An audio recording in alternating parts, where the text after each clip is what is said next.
2024 жылдың қыркүйек айынан бастап Шығыс Қазақстан облысында, жалпы Қазақстанда адам папиллома вирусына қарсы вакцинация 11 жастағы қыздарға жүргізіледі.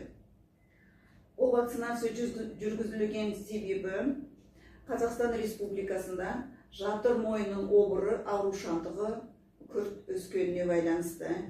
Қазақстан Республикасында жылына 1900 жағдайдан астам жатыр мойны әйел адамдарда тіркеледі, жатыр мойнының обыры тіркеледі.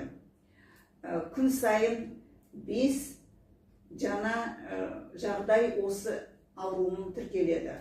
Жылына 600 әйел жатыр мойын обырынан көз жұмады. Күніне 2 әйел жатыр мойнының обырынан көз жұмады Қазақстан Республикасында.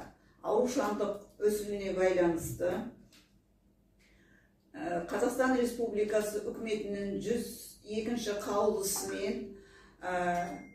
Қазақстан Республикасы екпе күнтізбесіне адам папиллома вирусына қарсы екпе енгізілген. Бұл 11 жастағы қыздарға жасалынады бірінші екпесі, екінші екпе 6 айдан кейін осы қыздарға салынады.